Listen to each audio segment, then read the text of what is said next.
Hello, everyone, and welcome to episode 203 of the True Crime All the Time Unsolved podcast. I'm Mike Ferguson, and with me, as always, is my partner in true crime, Mike Gibson. Gibby, what is the word? Hey, man, the word is... I don't have the word. But I thought we were playing password. Oh, yeah. The word is... The word is... Gibby. Yeah. We should do a true crime password game show. Man, we got so many good ideas. I know. Why won't somebody just put us on the air? Give us a show. Oxygen Network? Something like that. True crime password. I love it. Now watch them come out with it. I know. Now that we said it, somebody's going to come out with it. Yeah. So Gibbs, right now, we have an episode out on True Crime All the Time. We're talking about Tracy Richter. And this is an interesting episode. A little bit different from some of the ones that we normally do. You know, this is a woman who shot and killed a young man, was convicted. But I think at the end of the episode, you know, after all the facts come out, there are going to be some people who maybe think, okay, did she do it? Was she defending her family? Right. Or was she this monster manipulator yeah, that the prosecution made her out to be? But it's a good episode. Make sure you check that out. Hopefully everybody knows by now that all of our older unsolved episodes are out on the regular feed. We've been getting some great feedback. We have. And that was a chore, man. I had to go down there. I had to break off the lock off the door, get them all out. Come on, let's go episodes. Come on. You know, in that one episode, 82, he wasn't cooperative. I was like, dude, come on, let's get out of here. You did nothing. And that guy... I spent so many hours getting those ready. No, but it's something you and I have been wanting to do for a long time. We finally, due to a contract, we're able to make that happen. Right. So we're very happy. Yes, we are. We continue to see some great Patreon support. Let's give some shout outs. We had Jessica Bremner. Hey, Jessica. Nicole Menard. What's going on, Nicole? Anya DeVito. Ooh, Anya.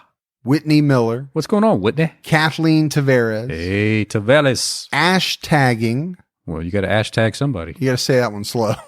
Make sure it comes out correctly. Stephanie Beatty. Hey, Stephanie. Trish Kiley. What's going on, Trish? Catherine Hedrick. Well, thank you, Catherine. Squally. A little squally. Mm-hmm. Jason. Hey, Jason. Jennifer Kennedy. I'm still laughing at your little Jason thing. Hey, Kennedy. Ben Brown. What's going on, Ben? Kaylin Judlin. Well, Juglin? Judlin. Judlin. Not juggling. Judlin. Montgomery Jr. Well, hello, Montgomery. Nakia Stewart. What's going on, Nikita? Charla Hoffman. Hey, Charla. James T. Watts. What's going on, James T. Watts? Raina Virnes. Virnes? Mm-hmm. Yeah. Java Claude 1. That's some coffee, right? Java? I don't know. Something like that. Deidre Brainerd. Well, thank you, Deidre. And last but not least, Sabrina Williamson. Well, thank you, Sabrina. And then if we go back into the vault, Gibbs. Yeah. This week we selected Julie Brindle. Hey, Julie. So big shout out to Julie, all the people that continue to support us, the new Patreon supporters. It's amazing. Love it. We had some great PayPal support from Melissa Buell. Hey, Melissa. Geraldine Jensen. Thank you, Geraldine. Photo Card Gallery. The photo card gallery? Sure. Man. The whole thing. Wow. Everybody. That's amazing. And Elizabeth Diaz. Hey, thank you, Diaz. So great support there. We really appreciate it. We do. All right, buddy. Are you ready to get into this episode of True Crime All the Time Unsolved? I'm ready. We are talking about the 2005 unsolved murder of Nona Carol Dirksmeyer. Nona Carol Dirksmeyer was born on December 26, 1985, to Paul and Carol Yvette Dirksmeyer in Zachary, Louisiana. Nona was named after her paternal grandmother, Nona Blanche Dirksmeyer. Nona had 4 brothers, John, Mike, Greg, Paul Jr., and 1 sister named Judy. Eventually, her parents divorced, and she gained a stepfather, Dwayne, and a stepmother named Marjorie. The divorce also gave her a stepbrother, Eric, and 2 stepsisters, Sarah and Eileen. That's a big family. It is. It is. I mean, it happens quite a bit. Sure does. Right? In families that divorce and then both parents remarry, especially when they remarry someone that already has children. You know, family seems to grow very, very quickly. in situations like that. The Brady Bunch? Just like the Brady Bunch. Yeah. You know, one of the big things about Nona Gibbs, and it's going to come out, you know, throughout this episode, is that she was a very pretty girl. Sure was. People commented on her good looks, essentially her entire life. Yeah.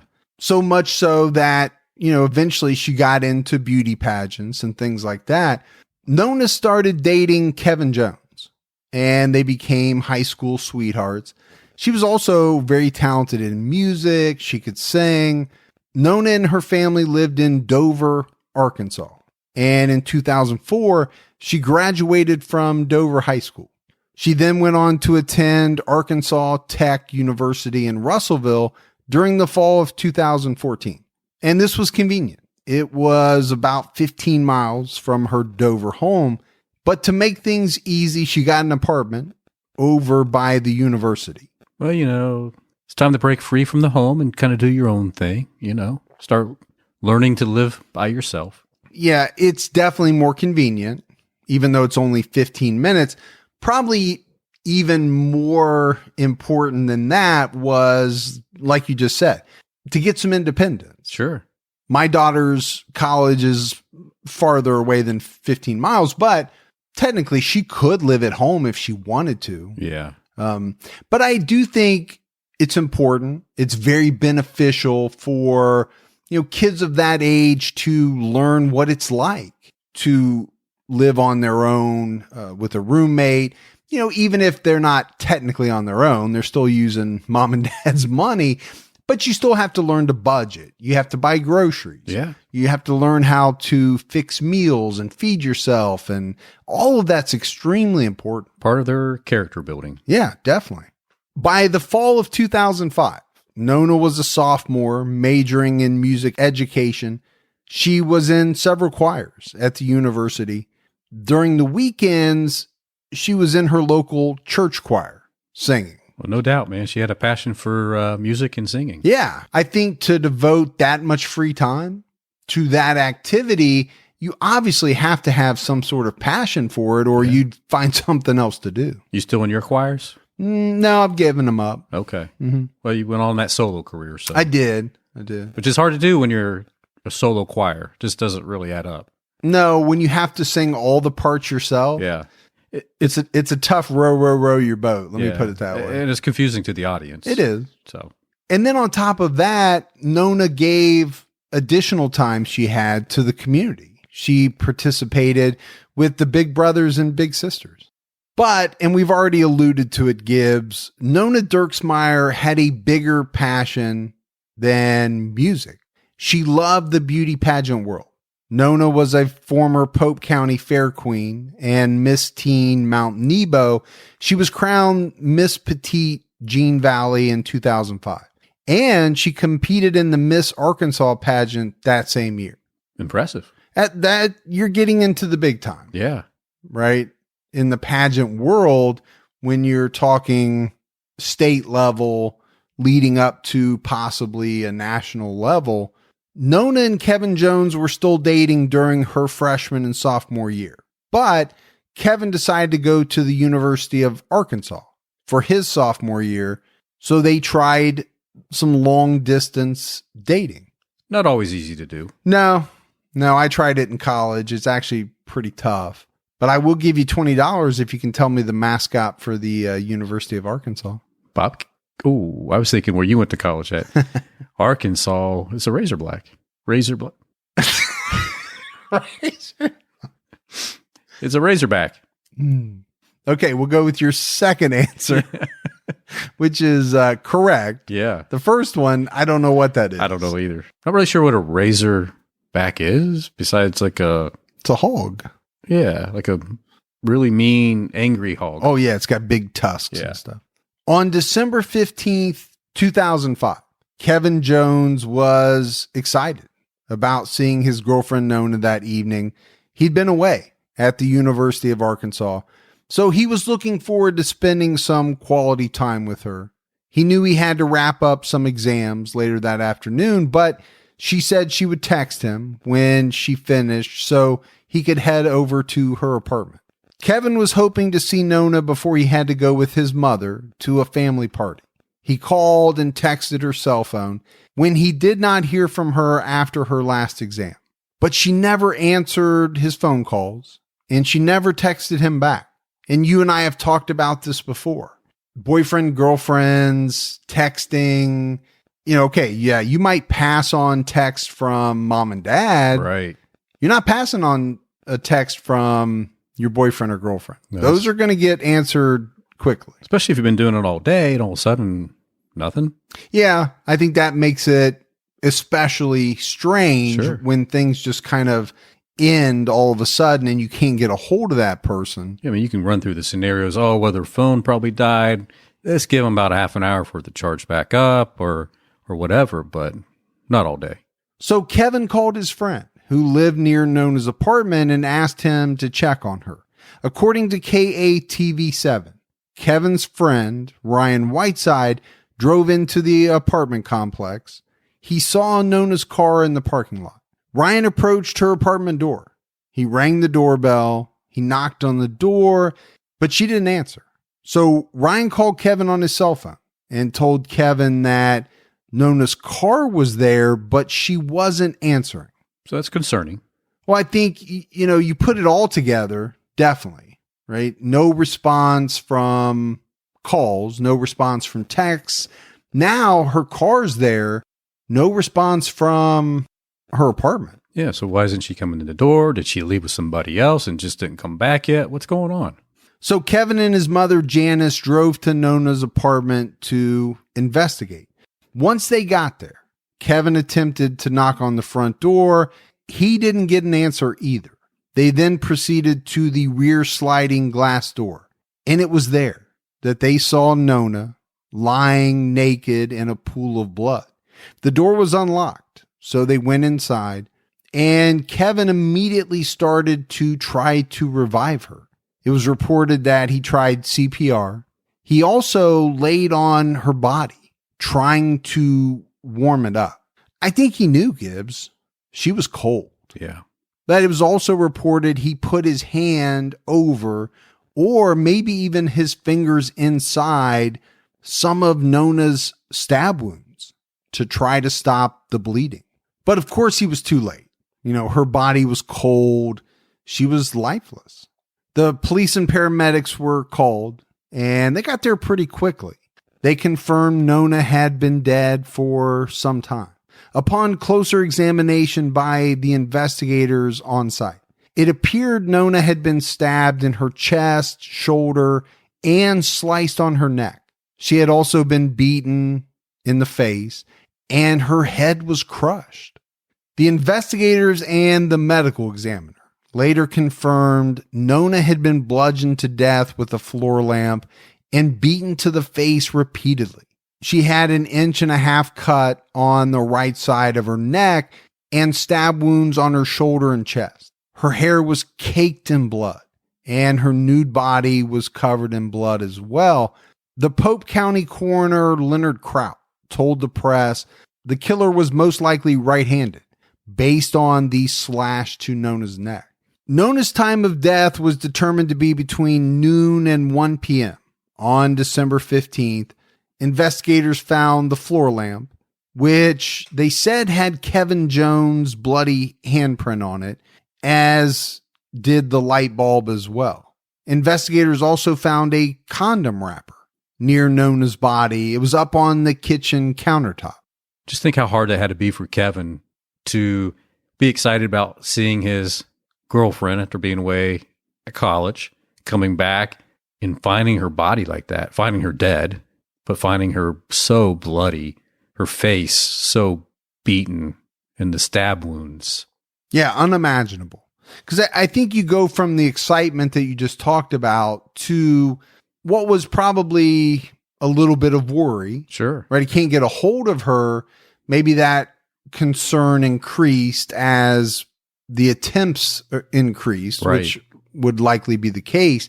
And then all of a sudden, you were standing at her door looking in on her dead body. Yeah. Go back to the fact that they said her head was crushed. And I don't know what Kevin would have seen or thought he was looking at, because, when you think about him going in and trying to revive her, I think most people would say there's no doubt she was dead. Her body was cold. Her head was crushed.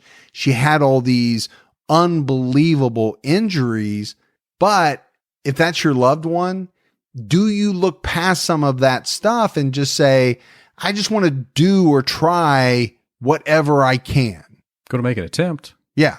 I think that thought might go through my head as well. And I might not even fully grasp the severity of the injuries and just think, well, maybe there's a chance there's something I can do. There's definitely some level of shock there too. So. Yeah. And I think shock plays into it.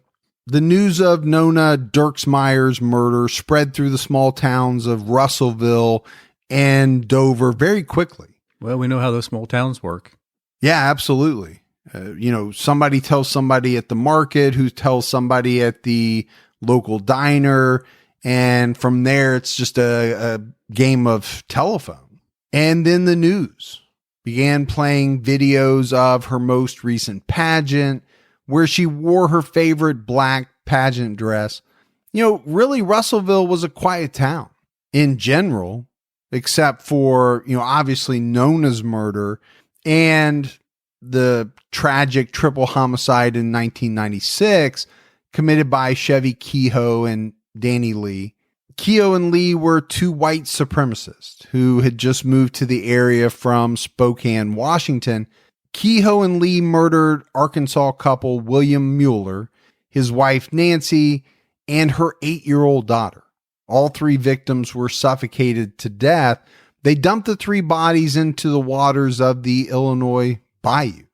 And this is a case that we covered on True Crime All the Time, Gibbs. So anybody that wants to learn more about killer Chevy Kehoe, they can check out episode number 85 that we did on him back in 2018. That was a really good case. I remember It was. It had ties to us close to home. It did. Because he had some activity very close to where we live here. So you had that in 1996. Now in 2005, you have this vicious murder of Nona Dirksmeyer. Some time had gone by in between those two tragedies, but no doubt that this pretty small town had been traumatized again with the tragic and brutal murder of their beauty queen. Nona Dirksmeyer's funeral service was held on Thursday, December 22nd, 2005 at First Christian Church Disciples of Christ in Russellville. Reverend Stan McDougal officiated. Her burial was at Rest Haven Memorial Park in Russellville. Investigators began questioning her boyfriend, family members, and other friends about Nona and her life in the weeks and months before her murder. Some of her closest friends told investigators that over recent months, once her boyfriend Kevin decided to transfer to the University of Arkansas, Nona decided to date some other guys. Investigators questioned some of these guys she had dated, but they all had solid alibis. Well, so the police are doing everything they're supposed to be doing, right? They're looking into her past. They're looking into recent events. They're talking to everybody close to her. What do you know? Where were you when all this happened? And they're going to try to, see where it all falls out at. Investigators canvassed her apartment complex and questioned some of the occupants. One person of interest was a guy named Gary William Dunn. Gary had a record, actually a pretty extensive one. He had aided and abetted a wanted man. He had been arrested for stealing and selling stolen property. He spent 2 years in prison on a 6-year sentence for randomly attacking and threatening to kill a female jogger in 2002. Seems like a really nice guy. Yep. Seems like someone you might want to take a hard look at. Yeah. Gary William Dunn took a polygraph test, and the investigator in charge said he passed it. The other person of interest that investigators were looking at, and really, Gibbs, I think you would have to say they developed some tunnel vision on, was Nona's boyfriend, Kevin Jones. Yeah. And we've seen this tunnel vision in some cases before. We have. And you know Kevin Jones is going to be looked at from the center out. I mean, he is the boyfriend. Sure. Found the body. There's just no way you can do a good investigation without at least looking at and ruling the boyfriend out. It's just not possible. It's only logical. And I think one of the things that investigators thought was that the crime scene was staged, as if the killer had staged it. They also felt that whoever killed Nona had a lot of rage, maybe even some passion. And they based that on the beating, the stabbing, the slashing of her neck. That makes sense to me, though. It does. And you talk about rage a lot. I think it plays in quite a bit when you talk about knife work, stabbings and things like that. When you get into the number of times, okay, why stab someone 40 times when maybe 5 times would kill them? Right. I think it's often looked at as though it's because of a tremendous amount of rage is there. They just can't stop. They keep stabbing. And the next thing you know, they've stabbed a person 30, 40, 50 times. Yeah. And typically when it's something like that, rage, passion, it's because the person knows that person. Yeah, because most investigators would posit that how are you going to have that much passion, that much rage for or against someone that you barely know? Exactly. So there most likely has to be a pretty strong connection for these feelings to have developed to the point that they did. Right. Investigators also thought it was interesting how Kevin Jones laid on Nona's nude body and placed his hands and fingers on her wounds. I mean, essentially by doing this, he contaminated the body, the murder scene, and you could look at it as though, all right, he now has a reason why his DNA and his prints would be all over her body and the murder scene. Well, there's 2 ways to look at it for sure. Either he did that on purpose, thinking that this is how he can make sure that he can give an answer why his DNA is all over her, or he was just in shock and in love and was trying to save his girlfriend's life when he came through that door. Yeah, I think those are the 2 scenarios. Now, his fingerprints are probably going to be found in that apartment. But, and we mentioned it, some of those handprints, some of those prints were in blood. Yeah.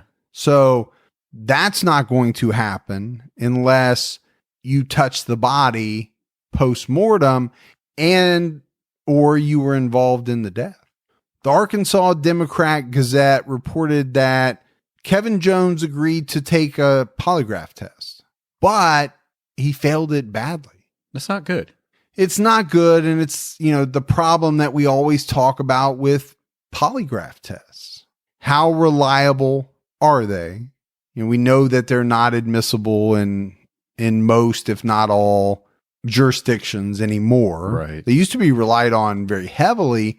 To me, I look at a polygraph test as, I don't want to say a no-win situation, because I think, we've covered a lot of cases where people have passed polygraphs and they're taken off the radar just because of that. Yeah. Even though we know it's possible for people to fool a polygraph test. And then the flip side of that is you get somebody that is completely innocent, but they've gone through something so traumatic. Right. They're very nervous about having to take this test. And I think they can fail it just based on some of those aspects. Yeah. There's so many factors that play into this. If you don't have a controlled environment, if you don't have the right person administering the test, there's different variables that could occur that would throw a test off. But the problem is once you fail, that's it. They're going to look at you as though you are the bad person. You're the killer. You must have done this because you failed the test. Yep. All eyes are on you now. On March 31st, 2006, Kevin Jones was arrested and charged with the first-degree murder of Nona Dirksmeyer. The prosecution believed that Kevin murdered Nona in a jealous rage. When he arrived at her apartment around noon on December 15th, 2005, they surmised that he saw the used condom wrapper on Nona's kitchen counter and went into a jealous rage, hitting her in the face and then beating her with the floor lamp once she was on the ground. He then stabbed her and finally slashed her neck. So Gibbs, we talked about what it would be like to find your girlfriend dead in what was obviously a very brutal murder. Yeah. Now, everybody in the town, everybody in the surrounding towns believe that you murdered her. Yeah. You're up for murder of your girlfriend. Yeah. You've been charged. The police say you did it. Yeah. As much as I can't imagine finding a loved one in that situation, I also can't imagine being thought of as the person who committed the act. And put the two of them together. Man, you have really been put through the ringer. Sure. If you didn't do it. If you didn't do it. And that's the big caveat. Because if you didn't do it, you're trying to mourn, and you really never get a chance to mourn for the person that you love. No, not really, because he was arrested, within 4 months after her funeral? Yeah, pretty quick. Pretty quick. Kevin Jones' pretrial hearings began on Monday, June 9th, 2007, with jury selection. His trial began on July 12th. The prosecutors called Blake Walters, who had worked with Kevin at Kevin's family-owned gas station in Dover. Blake Walters told the jurors that he didn't see Kevin until around 2:45 p.m., the day that Nona was murdered. The prosecution presented the bloody handprint on the floor lamp, which they claimed was Kevin's. They told the jurors that Kevin acted in a rage, punched her, beat her, stabbed and killed her after seeing this open condom wrapper on her kitchen counter. And then to cover his tracks, he left her apartment and later that afternoon made several calls to her and then called his friend Ryan. They told jurors that once Kevin got to her apartment and saw her body, he acted surprised, but then went and laid on top of her. He placed his hands all over her wounds to contaminate them and lay the foundation for why his DNA was found there. And then finally, they brought up Kevin's failed polygraph test. That doesn't look good. It doesn't. And I think if you're a juror and you're hearing the prosecution lay out all of this, what sounds like incriminating information, right? It's got to be going through your head that, okay, why would he do that? Did he do it because of this? You know, I heard something interesting, Gibbs, the other day. In this country, a defendant has the presumption of innocence. That's really how it's supposed to be. Right. But I heard a pretty famous attorney say, that's not really how it is. A lot of jurors have a mindset of, well, the prosecution wouldn't put this person on trial if they didn't have the cold, hard evidence that they did it. And so, according to this attorney, the way he explained it, it's almost like that presumption of innocence goes away because many jurors place so much faith in prosecutors. Yeah. Why would they do this? Why would they put this person on trial if they didn't know for sure that they did it? But we know that's not true. I mean, we've covered so many cases where either the prosecution believed, based on the evidence, right, that it was probable that this person committed it, or in some cases, really bad cases, they knew the person didn't do it and they went through with it anyway. Right. I just thought it was an interesting conversation. Well, I agree. I think in some cases, you're already behind the 8 ball when you go to trial. Yeah, because you as a defendant, you're not supposed to have to prove you didn't do it, right? The state is supposed to have to prove that you did do it. Kevin's defense team told jurors that Kevin saw Blake Walters around noon at the gas station And they had a witness confirm this. It was Kevin's grandmother. They also said that if Nona was murdered close to noon, Kevin didn't have time to drive to Russellville from Dover, attack and kill her, and then return to Dover in the time frame laid out by the prosecution. The defense also had their own polygraph expert take the stand. He told the jurors that the polygraph was skewed to give false readings. The defense attorney told jurors that Kevin never touched the lamp, and the prosecution had no proof that it was his handprint at all. The defense further said that investigators messed this whole case up. Once they got on the scene, they only collected fingerprints around Nona's body, but never on the back door where they believed the killer had escaped. The defense also told jurors that Kevin never saw or touched the condom wrapper, and the defense team ran a DNA test on the wrapper and presented the fact that the DNA belonged to another male who was not in any database, but it definitely was not their client. In early June 2007, the jurors took about 8 hours to find Kevin Jones not guilty of Nona's murder. So he's finally got some relief, right? I mean, he went from finding his girlfriend's dead body to being charged with the murder, going through that whole trial, that whole ordeal, but now he's finally acquitted.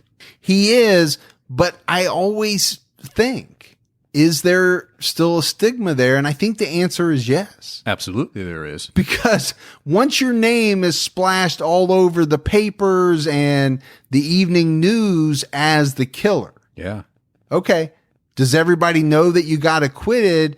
And do those people even believe that the jury got it right? There's some people still today that feel that he might have had a hand in it. Right. So you're walking around, if you stay in that area, essentially for the rest of your life, under some cloud of suspicion. Yeah. There's somebody going to be sitting next to you at the diner who's going to look over and say, oh, there's Kevin Jones. He was the one that killed Nona Dirksmeyer. He got away with it. It's going to happen. Yeah, there'll be those folks that do that. In September of 2007, a man was arrested after being caught burglarizing a Russellville home. He was Gary William Dunn, the same man we mentioned who was interviewed after Nona Dirksmeyer's murder. Dunn was fingerprinted and swabbed for DNA while being booked on this robbery. Months later, the DNA swabs came back as a consistent match for the DNA found on the condom wrapper left on Nona's kitchen counter. Now, Gibbs, I use the words consistent match for a reason.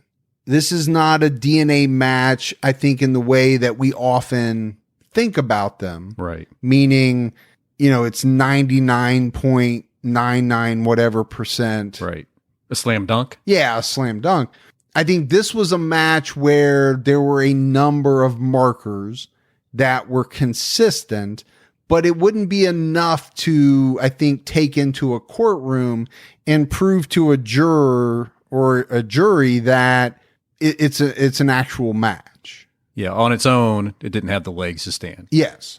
Add it with something else, and then maybe. And there was something else. Gary William Dunn lived in the same complex as Nona. So I think investigators felt that they had their man, and they began to build a case. The investigators interviewed Dunn several times. While he was in jail doing his time for the robbery, he told investigators that on December 15th, the day Nona was murdered, he and his mother went to Lowe's and bought several items. But when police went to view the surveillance tapes from that day, they had already been recycled, recorded over. Not surprised. I mean, it's been years. Yeah. I mean, I think that is something that is going to happen in that situation where you're trying to view footage, you know, years after. I don't know if that has changed today because I don't work in any industries where, you know, recordings happen. I definitely did like in the 90s. Yeah. And back then we were using VHS tapes. Right. And we had 7 of them. We had one for every day. You just cycled them. And they just recycled. So if you didn't get there within a week, you were out of luck. Now with digital backups and in the cloud, all of that, I don't know how long those would be kept, but I'd have to say it'd be tough to keep everything indefinitely. Right. Because you're talking about a lot of data when you think of, okay, how many security cameras do you have? How many streams are there? And video just in and of itself takes a lot of data. It's probably pretty expensive for a business to maintain that over a certain period of time. Sure. Yeah. So I think data storage can be quite costly. But police were able to pull receipts.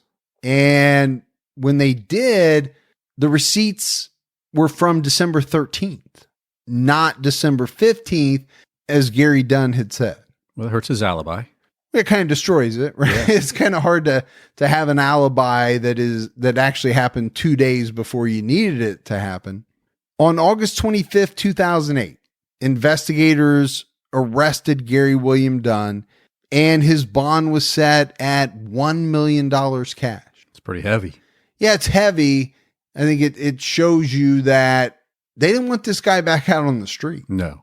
And remember, he did have a bad past. Yes, he had an extensive record. Yeah. He was not a good guy. Prosecutors said that they were going to go after the death penalty. Prosecutors were also going to use the DNA testing on the condom wrapper and the fact that he lied about his whereabouts at the time of the murder. The prosecutor added sexual assault charges as well, even though it was never determined. Nona had been assaulted sexually. And in the trial of Kevin Jones, it was never even brought up. Which is bizarre. I mean, either she was or she wasn't. Well, it is bizarre, but you go back to the prosecution's theory in the trial of Kevin Jones. Yeah. I can see why they wouldn't have wanted to introduce sexual assault, because their theory was he was enraged because she had been with someone else. Right. And so that wouldn't have really meshed, I don't think, all that well with their theory of what he did. It wouldn't have helped their case against him. No, I don't think so. If anything, I think it would have muddied the waters. And a lot of times that's why, something strategically is not introduced, right? You don't want to muddy the waters. You want to keep everything kind of flowing in the same direction. Right. You want everything to line up.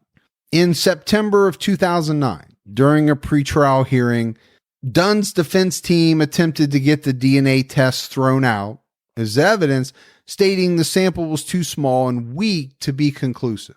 But they were unsuccessful. In April of 2010, jury selection began, and it was determined that 6 women and 5 men would sit in the jury for the trial. In another pretrial hearing, the judge warned the defense not to degrade the Kevin Jones trial jurors by saying they let the real killer go by not finding him guilty. I think, Gibbs, by this time, the case was getting a lot more media coverage. Sure was. A lot more national media coverage. So the judge moved the venue from Russellville to Clarksville. And the trial began on April 15th, 2010. There was over 100 witnesses called to testify during this capital murder trial. The prosecution told jurors Dunn told his mother in a November 2008 jailhouse phone call not to worry about the murder charge because if the police had any good evidence, he would already be convicted. These jailhouse phone calls, I know we talked about that on TCAT. We did. Yeah, it just amazes me that people don't realize they're being recorded.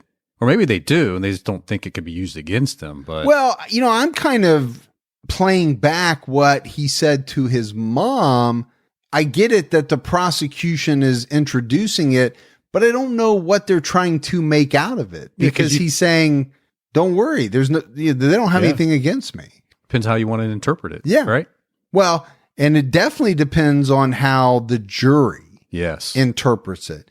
And I think that's so important in all of these different cases, and especially the trials that we talk about, You have all this evidence, you have witnesses, but at the end of the day, or at the end of the trial, really, it's up to these people on the jury to decide what's important, what's true, what's not true, which witness is telling the truth and which witness is not. It's a tough job. I mean, it really is for anyone that has sat on a jury, especially when you're talking about a capital murder case. Yeah. That it's not easy. You can't take it lightly. No, you can't take it lightly, but it's also not easy from the standpoint that not everything is black and white. No. Some of the evidence is in the gray area. And so jurors, even without a massive technical background or a forensic science background, have to try to make sense of a lot of different things and find out, what does this really mean? Because sometimes the prosecution intentionally doesn't explain everything. They throw a bunch of stuff out there. Yeah. And then the jury is kind of made to make sense of it all. And the defense can do that as well. Yeah. Yeah. Absolutely. The prosecution showed the jury the DNA test, suggesting Dunn was a strong match for the DNA on the condom wrapper. Then they told the jurors about his false alibi on the day that Nona was murdered. Finally, the prosecution called Dunn's wife at the time of the murder to stand trial, and she told jurors that she had seen Gary stalking Nona's apartment, peeping into her windows at night, and standing by her front door around 2 a.m. one night as if he had just left. That's not good. That is very damaging. Yeah. Because, okay, now you're not married to this guy anymore. Right. And maybe you have some animosity and maybe you have some reason to paint him in a bad light, but scorn woman or whatever you want to say. But I think as a juror, you hear that and it's not good. To them, it's probably lending some credibility to the prosecution's case. Oh, absolutely. But the defense didn't waste time in attacking the prosecution's case, but they were careful not to attack the jurors in the Kevin Jones trial. They told these jurors that police had the right killer during the first trial, but they failed to bring a strong enough case to get a conviction. And so now they had to accuse Dunn. The defense attacked the evidence on the condom wrapper. First, they said investigators ruined it after using super glue on it to try to lift a fingerprint. They then told jurors that Dunn was not a conclusive match for the DNA, and the wrapper had other DNA sources on it as well, including Nona's. A relative of Dunn's testified that he was with Gary inside Gary's apartment at the time that the murder took place. The defense put a detective on the stand who interviewed Dunn in December of 2005, who confirmed that Gary was left-handed, and he actually witnessed Dunn signing documents with his left hand. So we have to go back to that fact, Gibbs, that the medical examiner stated the killer was most likely right-handed. Yeah. I think the defense is doing a pretty good job here of laying out some reasonable doubt. Yeah, absolutely.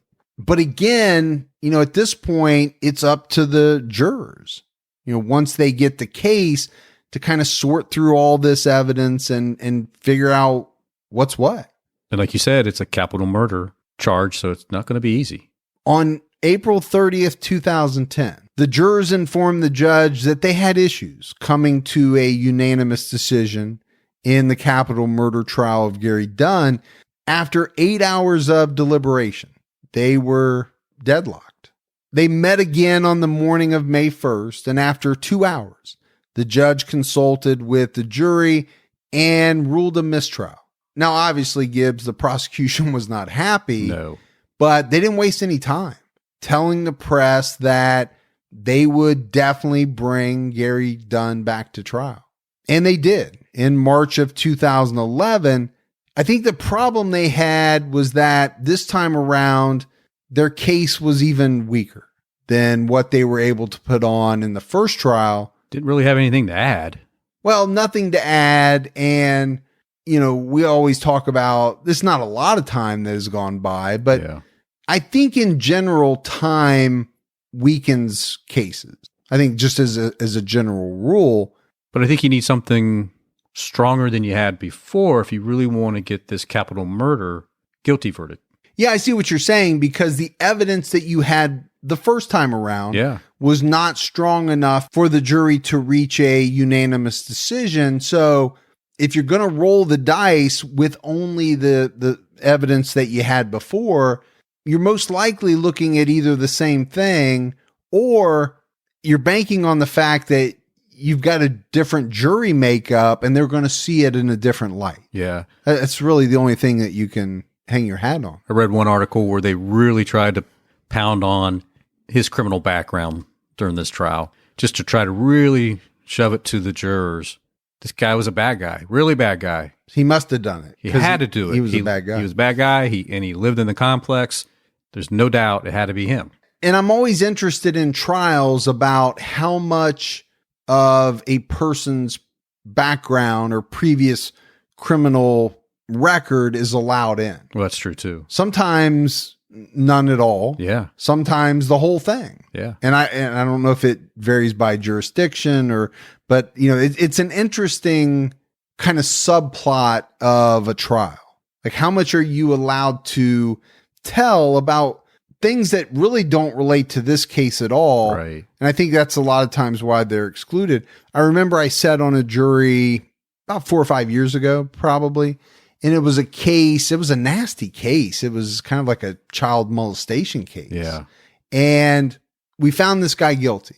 And at the end of it, the prosecutor came in to talk with us while we were in the jury room after the case had been decided. And it was only then that he could tell us what this guy had done previously. Right. And it was like, I guess it made everybody feel better that we had most likely made the right decision. Yeah. But none of that was allowed to come into the trial that we had. Because they didn't want you to have a influence in your decision. And I think that's why most times that stuff gets excluded. But like we said, weaker case than they had before, or at the very least, it was pretty much the same case, but it resulted in another mistrial. And at first, the prosecution told the press they would definitely take Dunn to trial again, but this time without the death penalty. Well, sometimes if you take that off the table, sometimes I think the logic is, or the thought process behind it is, that maybe the jurors won't be as critical on the evidence that they're hearing. Well, yeah, because I think there are some jurors that would possibly sentence somebody to life, but when you're looking at death, they're saying, I just am not sure based on this evidence.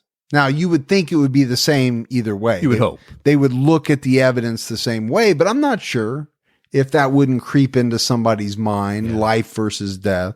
But on April 5th, 2011, it was officially announced that they would not try Gary Dunn for a third time.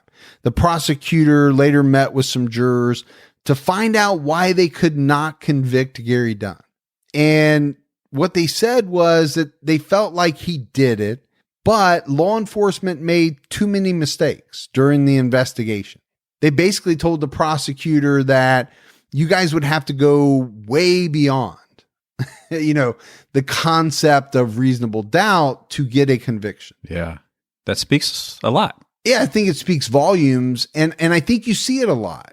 Jurors, when a lot of law enforcement mistakes are introduced into a trial, how can that not taint you a little bit against some of the other evidence? Oh, sure. I mean, you see that and you got to think, maybe something happened with this evidence here too. Right. If they were able to do this or mishandle this piece, what's my confidence level that all of these other pieces of evidence were handled in the correct way? Shortly after that announcement, Kevin Jones filed a lawsuit to obtain court documents from the Dunn trials. And once he obtained those documents, his attorney filed a $10 million lawsuit against the former chief of police and a former officer for ignoring evidence that proved his innocence. Jones also sued Dunn for lying to investigators about his alibi. In the suit against the police officers, Jones's attorney had a tape from the time Dunn took his polygraph in 2005. You can hear on the tape the person who administered the polygraph tell one of these officers that the results showed deception. The officer suggests to the polygrapher that Dunn had an alleged heart condition that would no doubt affect the test results. And this polygrapher agreed and gave Dunn basically a pass on the test. Yeah, just like that. Kevin Jones spent over $500,000 defending himself of the murder charge. And I think Gibbs, he wanted someone to pay for what had happened to him. Well, sure. I mean, the cost that it took to save yourself from going to prison, and the fact that you had to go through everything you went and have your reputation ruined. That even with the acquittal, you would never fully get back. No. But both the federal court and the U.S. Circuit Court threw out his lawsuit, stating that he had to have filed it within 3 years. And he had simply waited too long. Now, that would suck. Yeah, that would just be kind of like another layer on top of, all this stuff that you guys have piled on me. I'd be like, are you shitting me? And I guess the statute of limitations expired just the year before. Yeah. So he didn't miss it by much, but, to find out that they're not even going to let you go after some of these people who, really, I think it was proven kind of did some stuff they shouldn't have done. And you kind of wonder if his attorney didn't already know this and said, let's go ahead and file it anyway. Maybe we can get them to the table and get some type of settlement. If they're not smart enough to realize that there's actually no case because it's past that time period. And I guess I'm questioning why his attorney didn't know that the statute of limitations was set to expire and they didn't file it on time. I mean, you're talking about a lot of money, potentially. In August of 2017, Gary Dunn was arrested, convicted, and sentenced to 10 years in prison on a firearms charge, but he only served 1 year of his sentence and was paroled in August of 2018. Then in December of 2018, Gary Dunn was arrested in Russellville for 2 counts of attempted kidnapping and 1 count of indecent exposure. This guy's really sick, man. Yeah, I think when you look at his track record overall, this is a guy that just cannot stay out of trouble. He's got a criminal mind. Right. In November of 2019, Dunn accepted a plea deal and was sentenced to 15 years in prison with 10 years suspended. He will have to serve 70% of his sentence before he's eligible for parole. So Gibbs, as we wrap up this case, no doubt, extremely tough on Nona's family. And you think about the fact that they had to endure 3 trials. Yeah. No convictions. Nope. Whatsoever. I think if you kind of gauge the buzz on the internet surrounding this trial, the majority of people seem to think that police got it right the second and third time. Right.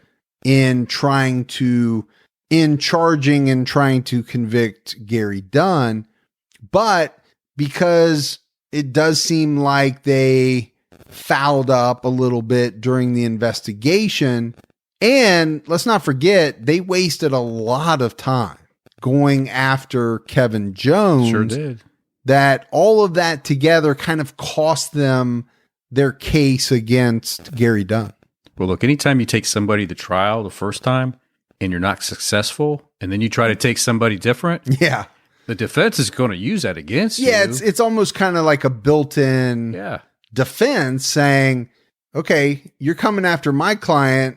Well, what about this guy that you already said did it? Yeah, you were so hard pressed on this guy. Yeah. Now you're hard pressed on my guy. Yeah, and again, it's hard not to look at Gary Dunn and, his criminal background prior to the murder. Right. The things that he did after. You said it. This was not a good guy in any sense of the phrase. Right. Now, did he do it? I don't know. Two juries didn't feel like they had enough evidence to say he did it. Yeah, and I think that's very important. It doesn't mean he didn't kill her. Right. It just means that the juries felt as though with the evidence they were presented, they could not find him guilty. I think one of the things that's tough is you and I often talk about the probability of a case being solved.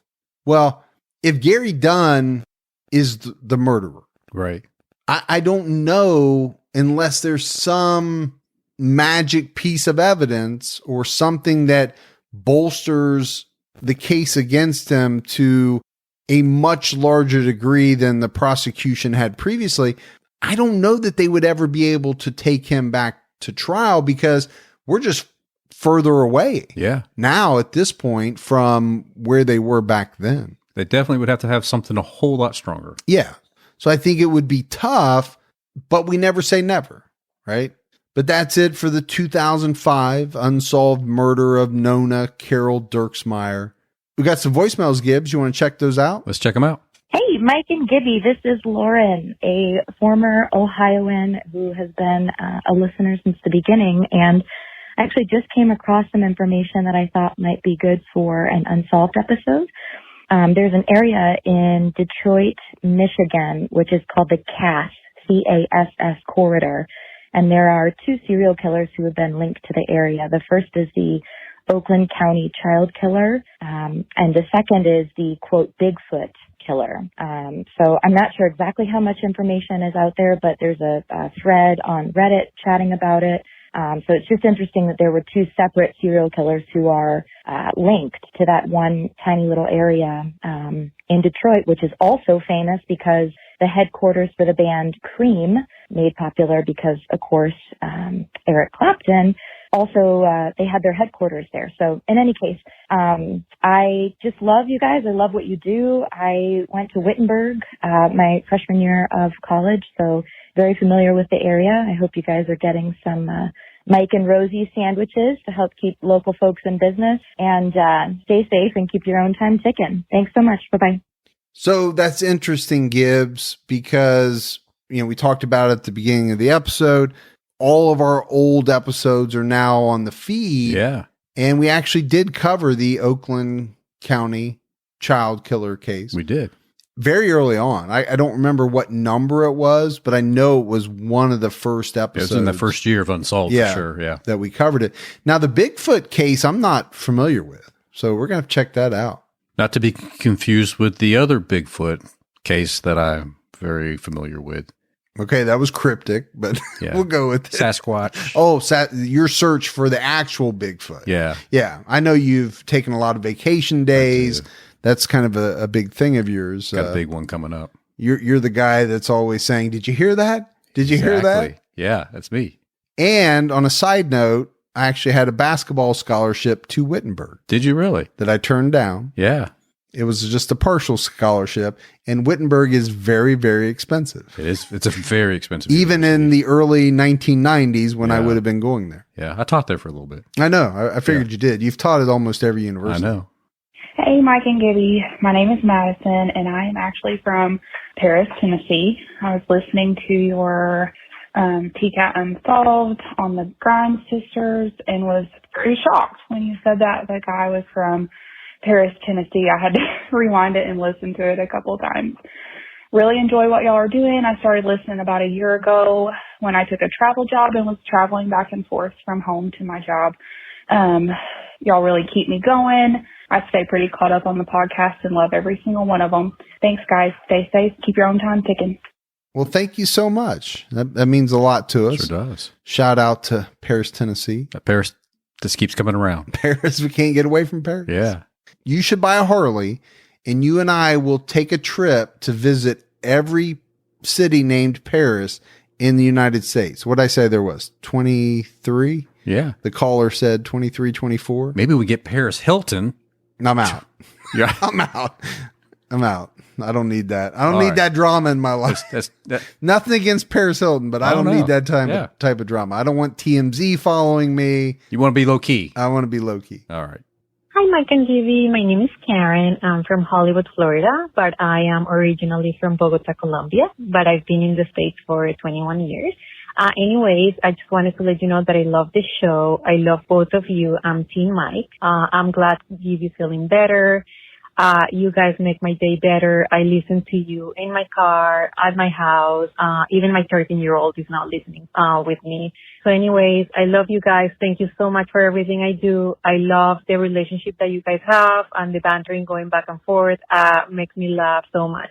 Anyways, have a good day and keep your own time ticking. Bye. So originally from Bogota, Colombia. I love the way she pronounces it. Bogota. I can't say it the way she said it.